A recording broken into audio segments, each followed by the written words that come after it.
156페이지부터는 이제 우리가 앞 시간에 했던 풀이가 있습니다. 네, 1월 11일 날 출금 전표를 해가지고 복리후생비, 현금, 네, 직원 차대 이렇게 지급을 했고요. 또 1월 12일 날 또 출금 전표로 해서 차량 유지비 이렇게 하고 이제 그 차량 유지비의 관리 항목 추가까지 했었죠. 추가 작업으로. 생각나시죠? 그 다음에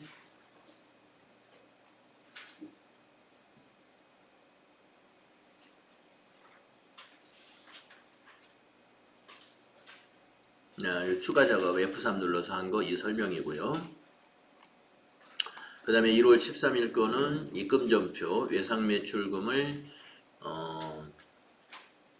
받은 거죠. 외상매출금 받은 거. 네. 그래서 차변의 현금, 대변의 외상매출금 입금전표로 작성했었죠. 이렇게 입력을 했었습니다.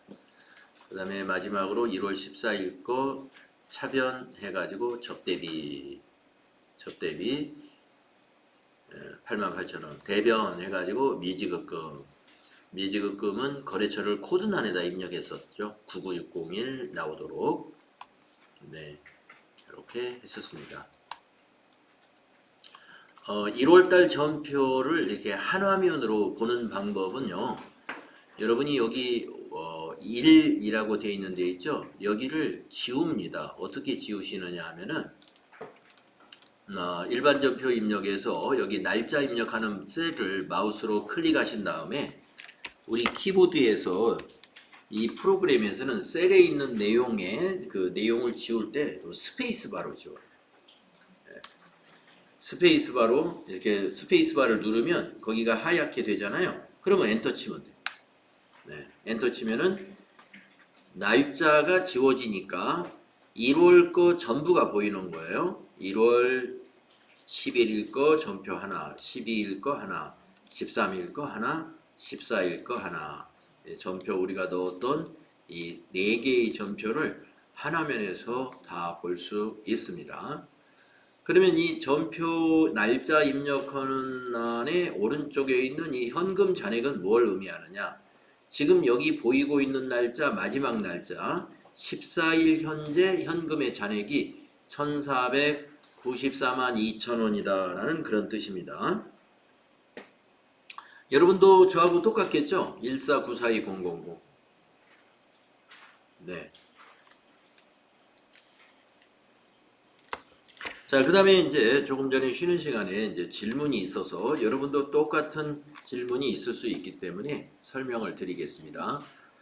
우리가 이제 전표를 입력하여 아까 대체전표, 입금전표 입력할 때 여기 입금표라는 것을 보게 되면은 여기에 부가세 20만 원이 있었어요. 세액 20만 원.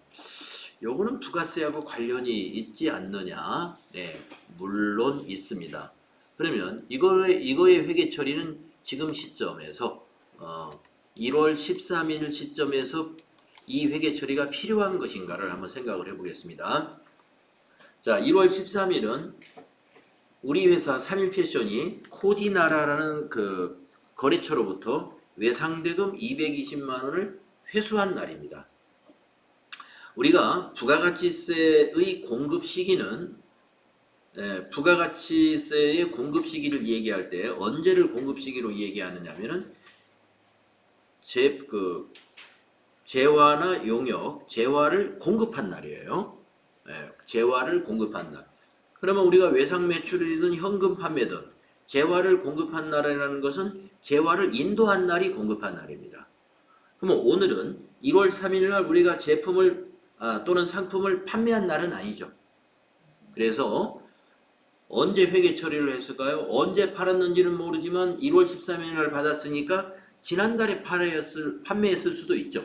그러면 22년 만약에 12월 20일쯤에 만약에 판매가 일어났다라고 하면은 지난해 22년도 12월 20일 날 매입 매출전표에 입력이 됐던 거예요. 그때 요 부가세는 매출세액이니까 부가세 예수금으로 회계 처리가 됐던 것입니다.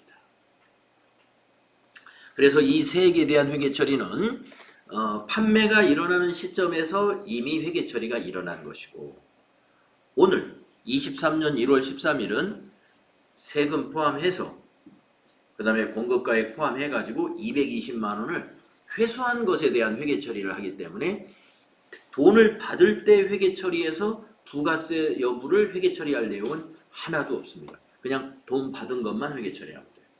그래서 차변에 현금으로 받았으니까 차변에 현금, 대변에 외상매출금, 감소했으니까 대변에 외상매출금 이렇게 합니다.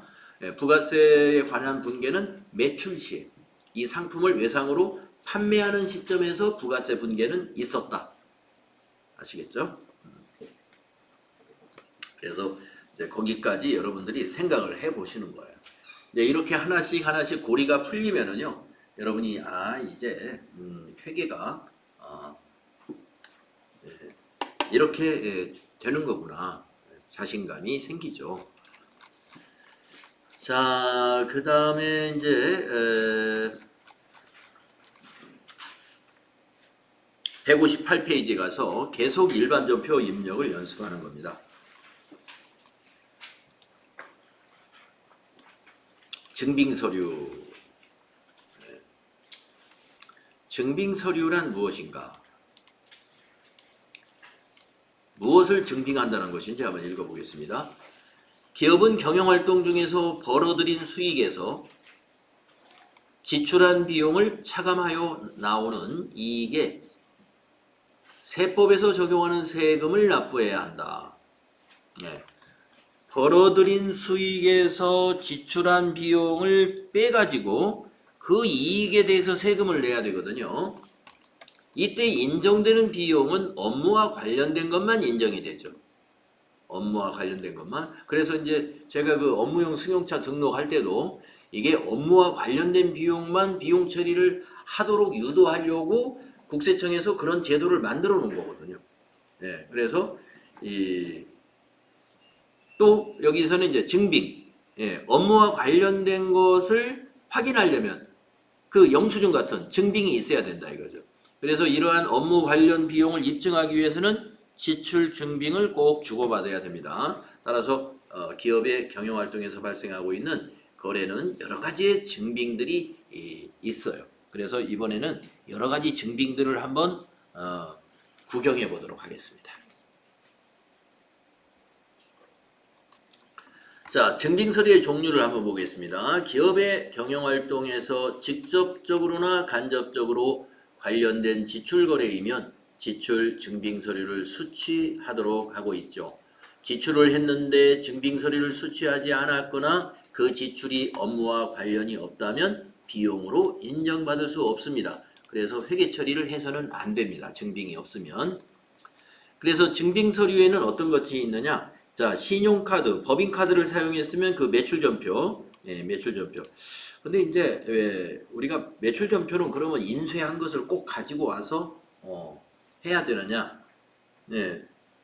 뭐 출력해달라고 하는 게 좋지만 신용카드 매출전표는 전자로 국세청으로 전송이 되기 때문에 나중에 국세청 홈택스로 연결해 가지고요, 신용카드 수취한 거 우리 회사로 우리 회사 사업자 번호로 신용카드 수취한 거 다 한꺼번에 다운받을 수도 있어요.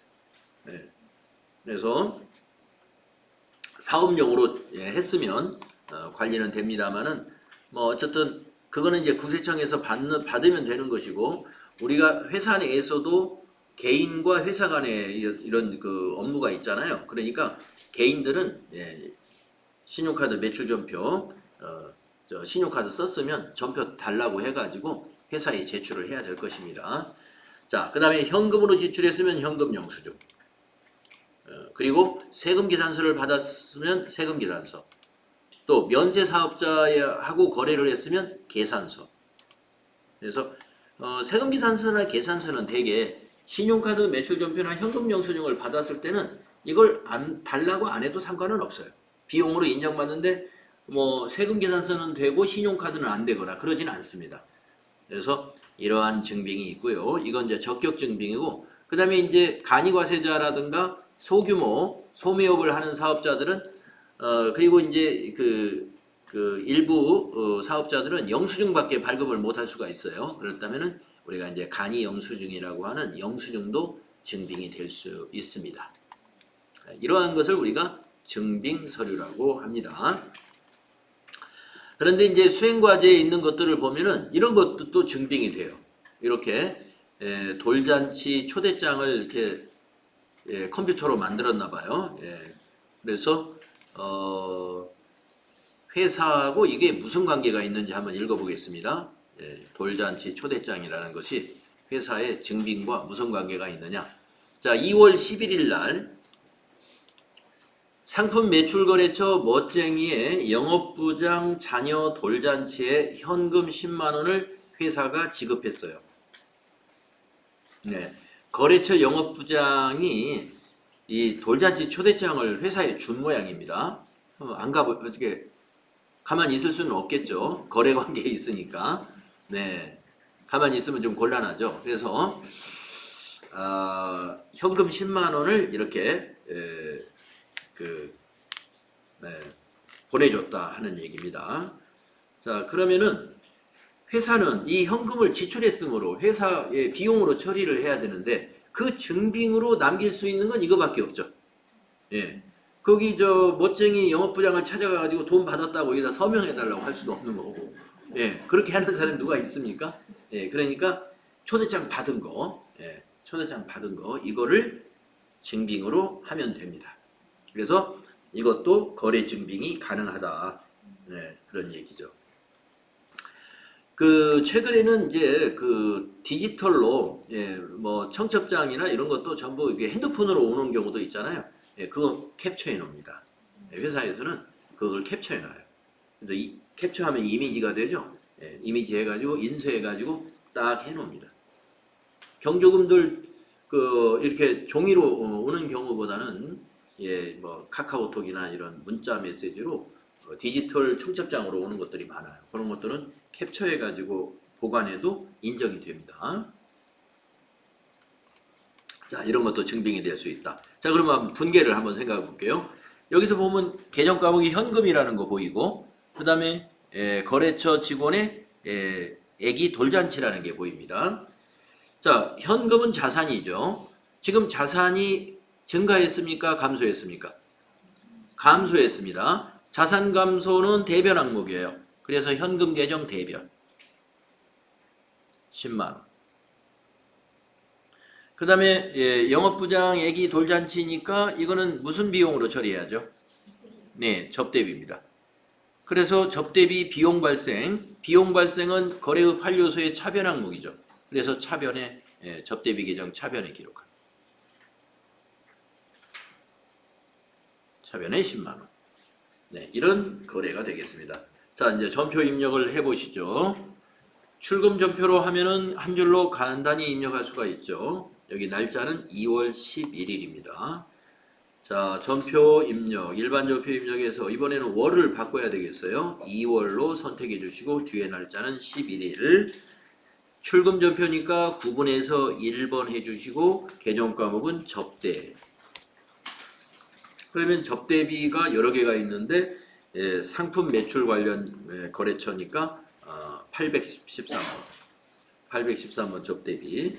여기에 이제 거래처는 그 코드로까지 접대비를 관리할 필요는 없고 여기다가 멋쟁이 영업부장.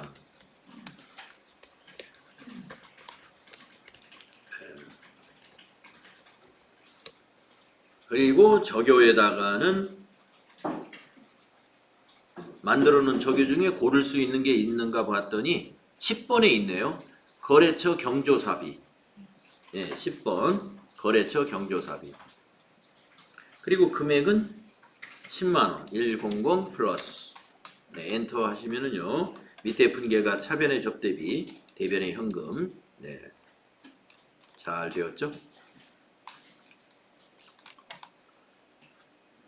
그 다음에 그 밑에 보시면은 이제 우체국 거 영수증이 보입니다. 이거 당연히 이건 증빙으로서 인정이 되는 거죠. 모바일 영수증이다 하는 거 보니까 그 우체국 직원들이 이렇게 들고 다니는 결제기가 있어요. 그런 거에서 인쇄하면 이 모바일 영수증. 자, 거래처 상품 매출 관련 서류를 발송하고 등기 우편 요금을 현금으로 지급한 거래입니다. 그러면 현금이라는 개념 과목 하나 보이고요. 자, 그러면은 이거 등기 우편이다 그러면 이게 개념 과목이 뭐가 좋을까요? 아까 윤은하 씨에게 물어봤나요? 윤은하 씨. 네. 등기 우편 요금 그러면 개념 과목이 뭐가 좋을까요?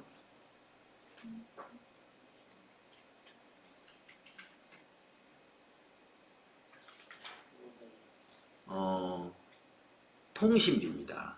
네. 우리가 우편이라는 것은 통신수단이잖아요. 그래서 우리 판매관리비 개념 과목에 통신비라는 판매관리비 개념 과목이 있는데 우편요금, 전화요금, 인터넷 사용요금 그런 것들이에요. 네. 통신비 하면은 전화 관련된 거, 또 인터넷 통신, 그 다음에 이런 우편, 뭐 등기 우편이든 뭐 무선 우편이든 우편요. 그래서 통신비 비용 개념 과목입니다. 비용이 발생했죠. 비용 발생은 차변인가요, 대변인가요? 차변인이죠. 그래서 차변의 통신비 4,000원, 대변의 현금 4,000원 이런 분계가 되겠습니다. 자, 전표 입력해 주십시오. 자, 이 모바일 영수증에 날짜가 어디 있는지 잘 보시고 이 날짜로 입력을 해 주시는 거예요. 자, 2월 15일 일반 전표에 입력하겠습니다. 2월 15일 출금하시고 통신 입력하신 다음에 800번대 814에서 엔터하고 거래처는 코드까지 넣을 필요는 없고 여기다 우체국 뭐 이렇게 써주시고 적요는 코드에 밑에 만들어 놓은 거 보니까 우편료라고 있네요. 2번 이렇게 넣어주시고 금액은 4,000원 4 플러스 엔터 이렇게 입력하시는 거예요. 그러면 차변의 통신비, 대변의 현금 분계가 잘 되었죠. 다음 장으로 넘어가 보겠습니다. 이거 아주 중요한 게 나왔네요. 토지의 취득세 납부. 토지의 취득세 납부. 자, 한번 질문을 미리 한번 해볼게요. 윤정희님, 네, 토지의 취득세 납부 이거 혹시 개정 과목 뭘로 해야 되는지 아세요? 네, 맞아요. 아주 잘 맞추셨습니다. 네, 토지의 취득세는요, 토지라는 자산의 취득 관련 세금입니다. 네, 만약에 외국에서 수입을 했다. 근데 관세가 거기 붙었다. 그럼 관세도 그 수입한 자산의 취득원가. 지금 여기 토지를 사면서 취득세를 냈어요. 그러면 토지의 취득원가에 포함시켜야 되기 때문에 토지로 분개해야 돼요. 자산 증가로 봐요. 그러니까 여러분이 갑자기 멘붕이 올 수가 있어요. 아니 세금을 냈는데 왜 자산 증가를 했다는 거지? 우리가 이 세금을 왜 냈어요? 토지 때문에 냈죠. 토지의 취득원가에 포함시켰다 그 뜻이에요. 물론 세금 냈으니까 대별해서 자산 감소하는 것도 물론 있습니다. 현금으로 냈으면 현금이라는 자산은 감소해요. 보통예금에서 계좌이체했으면 보통예금이라는 자산은 감소합니다. 그 대신 토지는 증가하는 거예요. 토지가 뭐 평수가 늘었나요? 그런 증가는 아니고 토지의 원가가 늘어났다. 토지의 원가를 늘려주는 거예요. 자, 그래서 취득세 여러분 조심하셔야 돼요. 자, 내용을 보시면 매장을 신축하기 위한 토지를 구입하고 취득세를 국민은행에 현금으로 납부했어요. 이랬습니다. 그러면 개정 과목은 현금이 되겠네요. 출금전표요. 네. 자, 그래서 날짜는 여기 수납인이 찍혀 있는 요 날짜 2월 20일로 입력을 하시면 됩니다. 자, 메인 매출 전표에 2월 20일 입력하시고 이건 출금으로 할까요? 네, 1번 출금하시고 대변은 현금이고요. 차변의 토지 201번 토지입니다. 거래처는 넣을 필요 없을 것 같아요. 그냥 지나가시고 저교에는 고를 만한 게 있는가 보십시오. 2번, 네, 2번이 맞네요. 토지 취득세 현금 지급. 네. 그리고 이제 차변에다가 거기 보세요. 취득세만 있는 게 아니고 농어촌 특별세, 지방교육세 이런 다른 목적세도 있습니다만은 이 농어촌 특별세, 지방교육세도 토지의 취득 때문에 발생한 거기 때문에 그거 다 더한 합계를 토지로 보는 거예요. 그래서 245만 원 모두 입력합니다. 245만 원. 네, 그래서 밑에 분계는 차변의 토지 유형자산의 증가 245만 원, 대변의 현금 당좌자산의 감소 245만 원. 그래서 유형자산, 비유동자산은 증가했고 당좌자산, 유동자산은 감소했습니다. 자산 증가, 자산 감소. 자산 총액의 변화는 없지만 비유동자산이 증가하고 유동자산은 감소했다. 이렇게 말할 수 있죠. 그렇죠. 자, 취득세 분계할 때 조심해야 되는 분계고요. 그래서 이제 취득세 같은 경우는 이 영수증이 당연히 증빙으로서 적합한 증빙이 될 수 있는 거죠. 그 다음에 그 밑에 보시면은 회사의 업무하는 회사 양식이 증빙이 된다 이거예요. 이런 경우는. 예. 출장 품위서. 출장 품위서라는 것은 회사 내에서 말이죠. 품위서라는 게 뭐냐면 어떤 문서를 품위한다고 그러는데 어떤 의사결정을 하기 위해서 결제를 받기 위해서 작성하는 문서가 품위서입니다. 네. 지금처럼 무슨 영업부에 누가 어디로 지방 출장을 다녀오겠습니다라든가 아니면 회사 내에서 무슨 봄철을 맞이해서 단합대회를 야유회를 갖겠습니다. 이런 걸 결정하기 위해서 그 의사결정을 위해서 작성하는 기한 문서 또는 품위서라고 그러죠. 그래서 때에 따라서는 우리 회계 처리했을 때 아직 그 어떤 영수증 자체가 있는 건 아니지만은 우리가 비용을 지급하는 경우가 있어요. 그런 내용이 이제 여기 나와 있는데요. 출장 품위서가 증빙이 되는 경우인데 여기 품위서를 보게 되면은 영업부의 오상식 부장이 23년 2월 23일부터 2월 27일까지 대전, 대구, 광주, 부산을 매출결처를 관리하기 위해서 다녀온다는 그런 품위서 내용이 됩니다. 그 중에서 이제 우리가 회계 처리할 사항은 이 바로 여비 계산액이라고 하는 교통비와 식대 등을 추정해 가지고 50만 원을 지금 오상식 부장이 회사에다 청구하는 거예요. 그러면 이제 회사에서 50만 원을 이제 여비 계산액이라는 건 뭐냐면 회사의 여비 지급 규정에 의해 가지고 이런 지역에 요 기간 동안 출장을 가면은 회사 규정상 50만 원을 지급하도록 되어 있는 거죠. 그래서 지급을 했다. 요 밑에 설명이 그렇습니다. 보니까 영업부 오상식의 출장 여비 계산액을 현금으로 지급했다. 그러면 현금이라는 개정 과목 나오죠. 그 다음에 출장 여비 계산액이라는 것이 나오죠. 자, 그러면은 이제 여러분이 현금이라는 것은 뭐냐? 현금을 지급했으니까 감소했죠. 그러면 대변이 현금입니다. 50만. 그런데 지금 여비가 확정된 것이 아니에요. 여비가 확정된 것이 아니라 여비 계산액은 뭐냐? 계략적으로 산정한 금액이에요. 그래가지고 오상식 씨한테 현금을 건네준 거예요. 이거 가지고 출장 다녀오세요.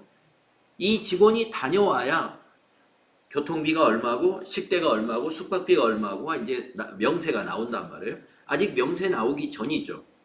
이런 것을 우리가 가지급이라고 해요. 가지급. 가지급. 그래서 가지급금이라는 개념 과목이 있었습니다. 예, 가지급금 자산이에요. 그래서 자산의 증가라고 해요. 가지급금. 근데 가지급금도 거래처 관리를 꼭 해야 돼요.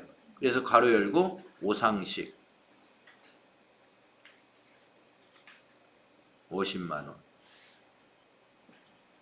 자, 출장을 떠나는 사람이 오상식 부장 혼자만 출장을 가는 건 아니죠.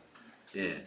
김 부장도 출장 갈 거고 이 부장도 출장 갈 거고 그런단 말이에요. 그러면 회사가 계속 가지급금이 오상식 부장에 대한 가지급금 또 이 부장에 대한 가지급금 이렇게 여러 사람의 가지급금이 발생합니다. 그러니까 개인별로 이걸 관리해 줘야 돼요. 그래서 거래처를 꼭 코드로 넣어야 됩니다. 가지급금도. 그래서 가지급금 자산입니다. 자산. 왜 출장비를 지급했는데 자산이지? 이렇게 고민하지 마시고 비용이 확정되기 전까지는 자산으로 본다. 이 가지급금은 나중에 그 직원이 출장 마치고 돌아왔을 때 이 자산이 없어지면서 그때 비용으로 바뀌게 되는 거예요. 비용 대체라고 그래요. 가지급금의 비용 대체. 그래서 출장을 떠날 때 회사가 여비 계산액을 지급하는 것은 우리가 자산으로 잡는다. 가지급금이라는 자산인데요. 임시 계정이죠. 이게 일종의. 왜냐하면 돌아오면은 이거 없어지는 거니까요. 정리를 해야 되니까. 자, 그러면 입력을 해보시죠. 자, 가지급금을 지급한 날, 요 날짜로 입력합니다. 2월 23일 날 품위서가 결제가 나고 지급했다는 거예요. 자, 그러면 2월 23일로 날짜를 고치겠습니다. 23일 출금 전표죠? 1번 부분에다 1번 출금하시고 코드는 가지 그러면 134번 가지급금 입력됐고요. 거래처를 코드에다 입력해야 돼요. 코드에다 오상 하면은 우리가 주민등록번호로 거래처 입력했던 오상식이라는 거래처가 있었어요. 3001번 코드 안에 3001번 들어가 있죠? 예. 적용 코드 한번 골라봅시다. 밑에서 2번 출장도 업무잖아요. 네, 그러니까 2번 쓰면 됩니다. 업무 가지급금 지급. 네, 그리고 차변에다가 50만원 입력하십니다. 500 플러스 엔터. 네, 그리고 밑에 분기에 보면은 차변의 가지급금, 대변의 현금, 자산 증가, 자산 감소. 두 개 다 당좌자산이에요. 유동자산이며 당좌자산. 두 개 다. 가지급금, 현금.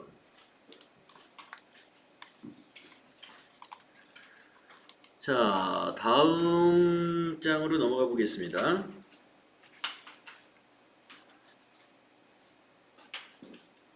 (5번이죠) 자, 이런 급여 대장을 우리가 증빙으로 보고 회계 처리할 수 있다 이겁니다.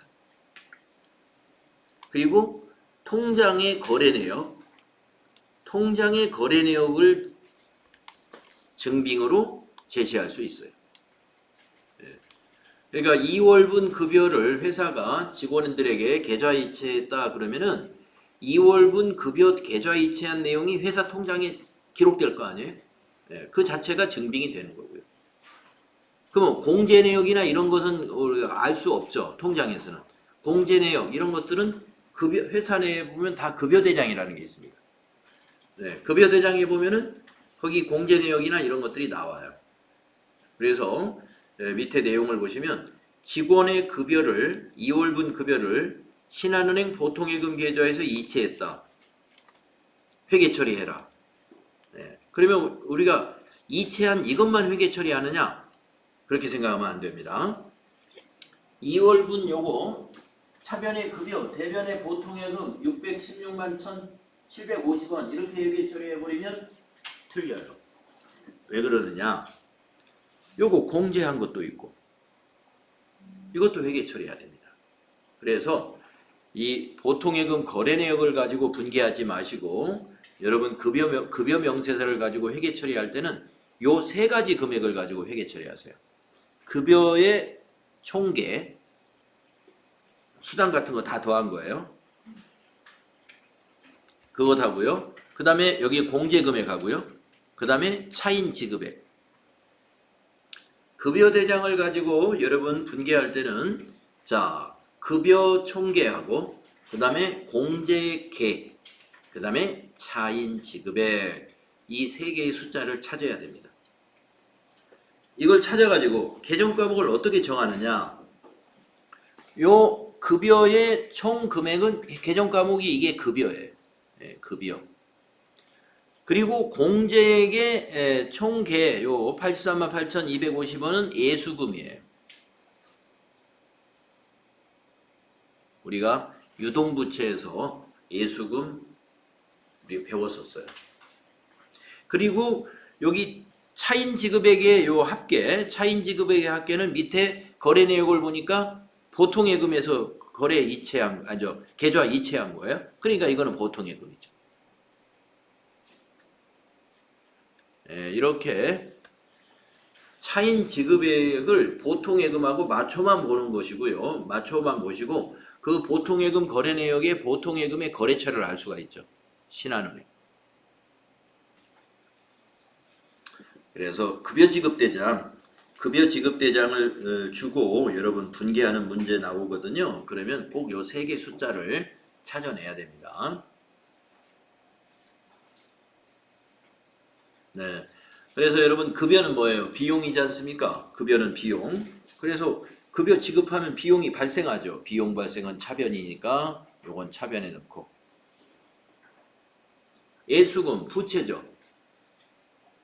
우리가 급여 지급하면서 돈을 공제했단 말이에요. 회사가 공제하면 회사는 남의 돈을 보관하고 있네요. 남의 돈 보관하는 게 부채예요. 네, 부채. 그래서 이거는 부채가 증가하니까 대변. 예수금이 부채란 말이에요. 그리고 보통예금은 아시죠, 여러분? 자산인 거. 네. 지금 보통예금에서 돈이 빠져나갔죠. 차지신 금액.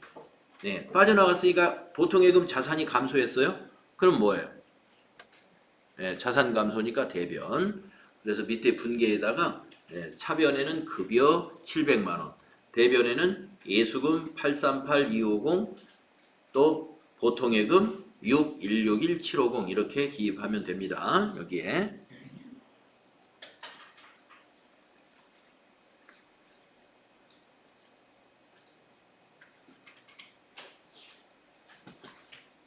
네. 그동안 분계가 차변에 하나, 대변에 하나 이런 분계만 했었는데 네, 지금 이제 대변에 두 개인 것도 나왔네요. 네. 그래서 거래의 결합관계, 저 거래의 판료소 있죠? 그거하고 다 대입해 비교를 해보시면 맞은 거예요. 급여, 비용 발생했지. 예, 비용 발생이니까 급여 계정 차변. 자, 부채가 증가했지. 왜? 직원들 돈을 공제해 놨잖아요. 그러면 이건 이제 우리가 해당되는 기관에다 납부해야 되거든요. 납부할 의무가 발생한 거예요. 납부할 의무는 부채예요. 예수금이 그래서 부채인 거죠. 그러니까 대변. 보통예금은 돈이 빠져나갔어요. 감소. 그러니까 보통예금 대변. 네. 이렇게 정리가 되면 되겠습니다. 자, 그러면 입력을 합시다. 입력은 이 계좌 이체가 일어난 날, 이날이 급여 지급한 날이죠. 자, 2월 25일로 날짜 바꾸겠습니다. 2월 25일로 바꾸시고 차변부터 한번 해볼까요? 가능한 이렇게 차변, 대변 항목이 많을 때는요. 요령, 숫자가 큰 금액을 먼저 입력하는 게 좋은 선택이에요. 꼭 그렇게 해야 되는 건 아닙니다. 하지만 여러분이 이제 나중에 입력해 경험을 쌓아 보시면 알아요. 금액이 큰 거를 먼저 입력하는 게 유리합니다. 자, 그래서 보니까 우리가 써놓은 분계 중에 700만 원이 제일 큰 금액이죠. 그 700만 원이 급여예요. 그래서 그걸 먼저 입력한다 이겁니다. 그래서 차변에 급여 800번대를 골라요. 예, 800번대. 우리 회사는 판매 회사니까 급여가 다 800번대로 처리해야 됩니다. 801 거래처는 없는 거예요. 네, 지나가시고 여기다가는 우리가 직접 뭡니까 코드로 고르지 않고 적요를 이렇게 입력해 보겠습니다. 2월 급여 지급 2월 급여다. 적요를 꼭 코드에서 꼭 골라야 되는 건 아니에요. 보니까 적요에 임원급여 미지급 임원급여 지급인데 여기 예. 임원이라 하면은 2사 이상이 임원 아닌가요? 네, 그래서 그냥 2월 급여 지급 이렇게 바꿨습니다. 자, 그러면 이제 차변의 금액을 입력하겠습니다. 700만원 7 플러스 엔터. 네. 그리고 이제 대변을 입력해 볼까요? 네, 4번 대변에 예수금 그 다음부터는 숫자 크기 별 의미가 없어요. 제일 큰 거를 처음 입력하고 그 다음은 그러면 보통 예금이 크니까 그거부터 입력하는 게 유리하냐? 그렇지는 않습니다. 첫 번째 것만 가장 큰 금액으로 먼저 큰 금액의 계정 과목을 먼저 입력하는 거고요. 두 번째, 세 번째는 순서가 별로 의미가 없어요. 그래서 이제 여러분 생각나는 대로 입력하면 됩니다. 자, 예수금 254죠. 예. 부채지만 예수금은 거래처를 코드 관리를 안 해도 돼요. 예, 그리고 할 수가 없는 게 이 공제금액 83만 5,250원의 그 거래처는 소득세는 세무서, 지방소득세는 시청, 국민연금, 연금관리공단 이렇게 서로 막 달라요. 그렇기 때문에 그냥 코드를 넣지 않습니다. 예수금은. 자, 적요는 골라보면 되겠습니다. 급여 지급 시 근로소득세 등 예수 이런 거 적당하죠. 4번. 급여 지급 시 근로소득세 등 예수. 금액은 838250. 엔터 치시고 또 대변 보통예금 여기다가 보통이라고 입력하시면 103번 입력됩니다. 이 보통예금은 거래처를 꼭 코드란에 입력해야 돼요. 코드 관리를 해야 되니까. 그래서 신한을 여기다 코드에다 입력하면 신한 들어가는 단어 들어가는 게 두 개가 있어요. 신한 카드가 아니고 이번에는 신한 은행이니까 엔터 98002. 그리고 여기에다가 이거 그냥 엔터로 지나가면 소득세 예수라고 나오니까 적요에 여기는 이제 타자를 하고 2월 급여 지급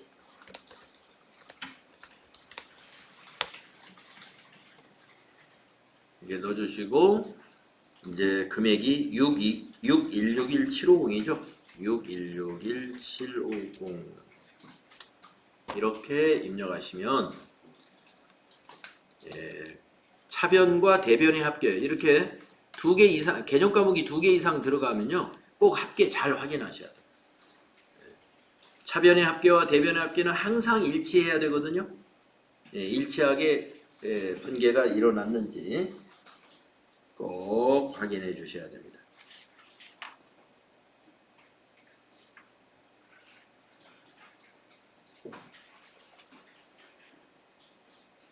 잘 되셨나요?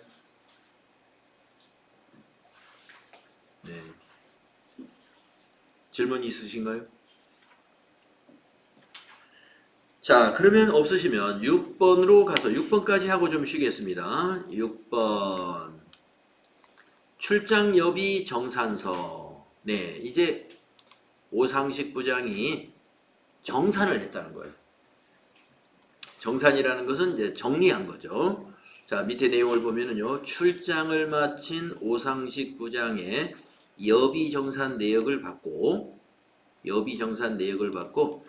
차액은 현금으로 추가로 지급했다. 이렇게 나왔네요. 아마 가지고 간 돈이 모자랐구나 이런 얘기죠.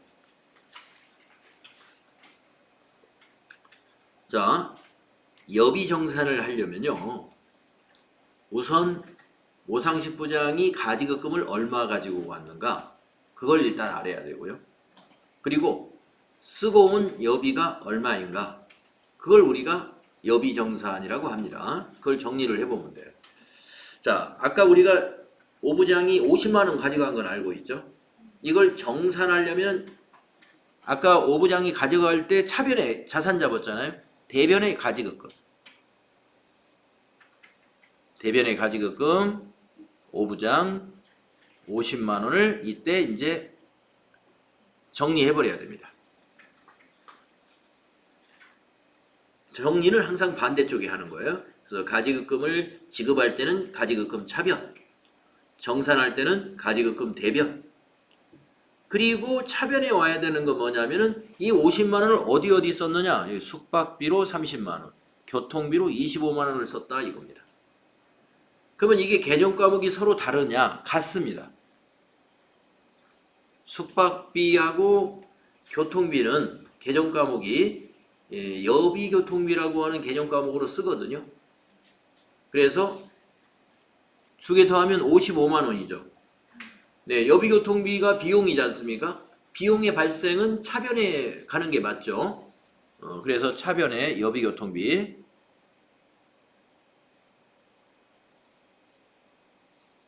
55만 원 비용 발생에 해당이 됩니다.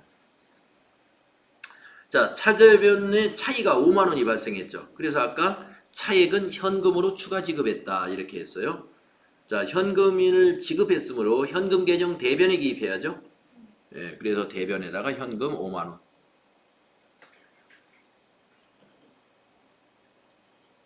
네, 분계가 이렇게 되는 겁니다. 가지급금 정산. 차변의 비용 발생 여비교통비 55만 원. 대변의 가지급금 오상식 자산감소 50만 원. 대변의 현금 5만 원, 자산감소 5만 원. 그래서 이 거래는 자산이 55만 원 감소했고요. 비용이 55만 원 발생한 그런 거래가 되겠습니다. 그래서 출장이 끝나고 와야 비용이 이렇게 발생되고 자산이 없어지는 거예요. 자, 요대로 입력을 하겠습니다. 자, 정산한 날짜 여기 나와 있죠? 27일이라고. 네, 27일로 입력합니다. 자, 일반 전표 27일 입력하시고 차변에 여비교통비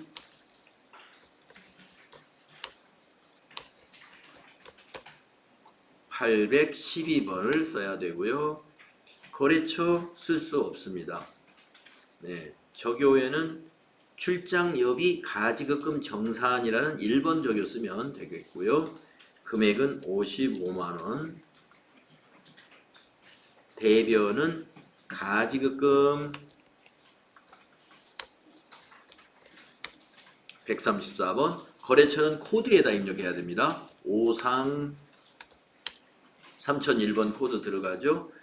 네, 엔터로 위에 거 출장 여비 가지급 정산 이거 복사해도 좋습니다.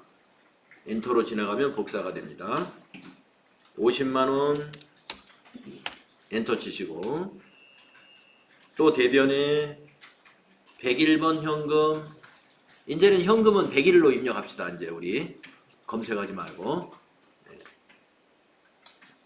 그 다음에 거래처는 그냥 지나가요. 엔터로 오상식 복사해도 괜찮겠네요. 오상식에게 현금 지급했다. 네, 적요도 그냥 엔터로 위에 거 복사해도 딱 맞아요. 가지급금 정산하면서 현금이 나갔다. 금액은 5만원. 그리고 엔터. 이렇게 했을 때 차변과 대변 합계 금액이 일치하는지 확인해 주시면 되겠습니다.